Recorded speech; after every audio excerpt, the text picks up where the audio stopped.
সোজা কই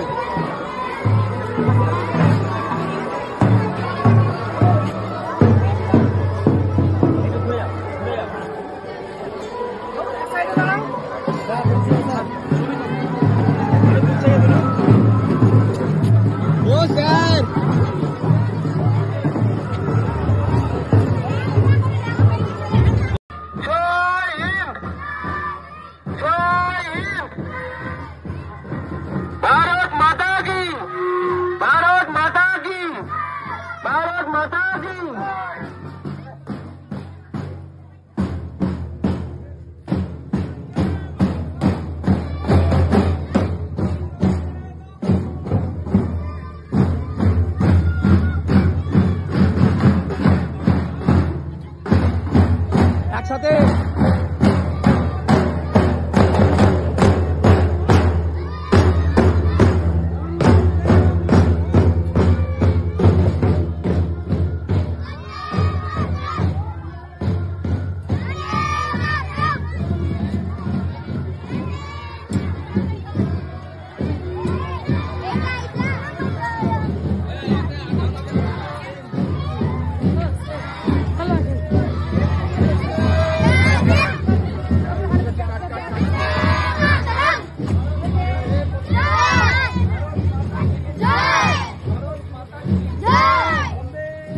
ধর কথা ধর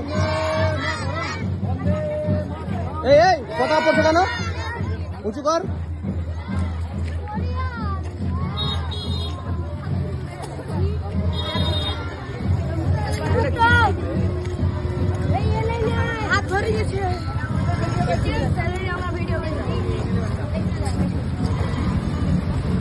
ভালো আছিস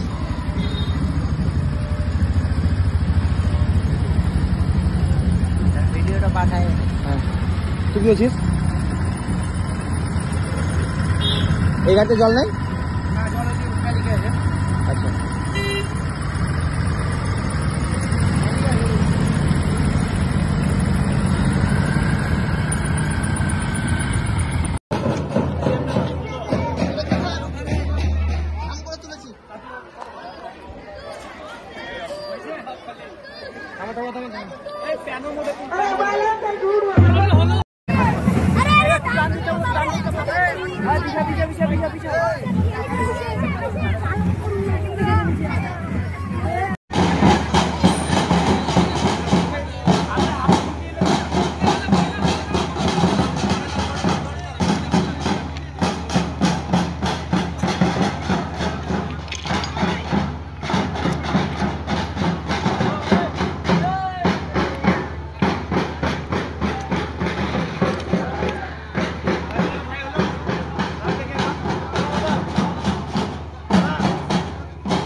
আমি একটি কবিতা আবৃত্তি করে শোনাবো। কবিতার নাম পারিব না, লেখক কালীপ্রসন্ন ঘোষ।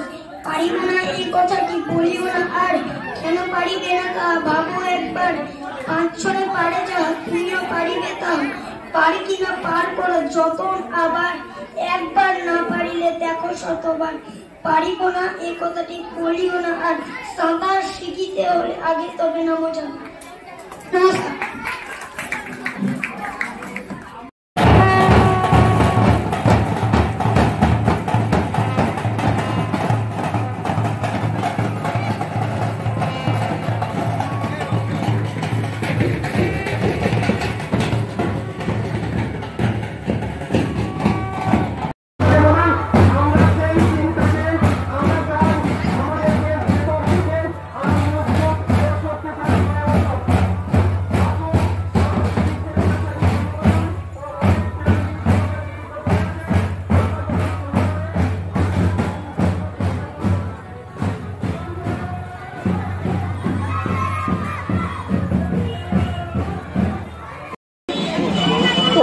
প্রধান শিক্ষক সম্মানীয় কাজম মাস্টার মশাই, তিনাকে তার মূল্যায়ন কিছু কথা বলার জন্য আমাদের অবস্থান করবেন।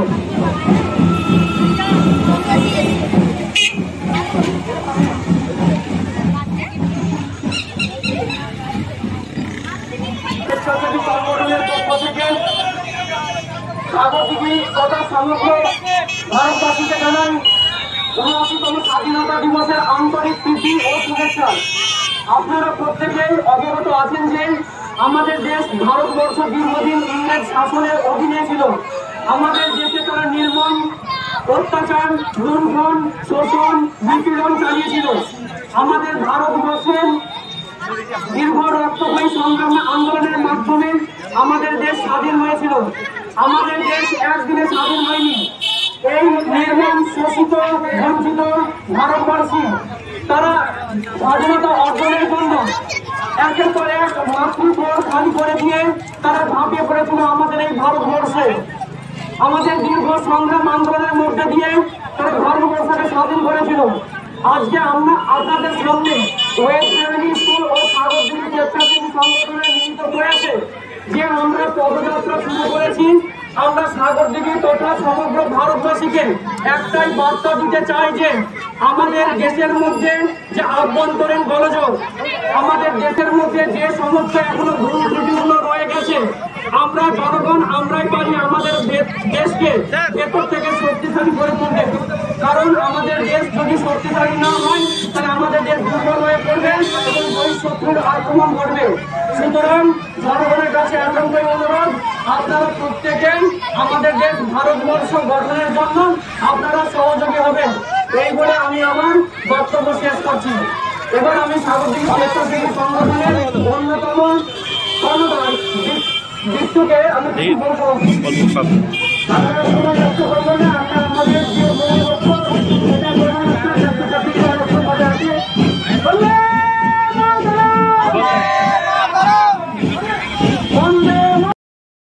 কবিতাটি আবৃত্তি করে শোনাবো। নমস্কার, আমার নাম নির্ময় দাস। আমি একটি কবিতা বলে শোনাবো। কবিতার নাম ঝড়। লেখক মৈত্রী দেবী। আমার সেদিন আডেল বাড়ির মাঠের ধারে করতে গেছি খেলা। দুপুরবেলা এমন সময় এলো মেলো কোথা থেকে বাতাস এলো হঠাৎ থেকে থেকে অন্ধকারের সমুদ্র দিক কেমনি দিল দেখে বললে ওরা ছুটে পালায় ঘর হয়েছে যে ঝড়। আমার জন্য লাগলো বাড়ি ভালো, চেয়ে দেখি আকাশখানে একেবারে কালো কালো হলো মুকুল তলা, কালো চাপার বন, কালো জলে দিয়ে পাড়ি আসলো মাঝি তাড়াতাড়ি কেমন জানি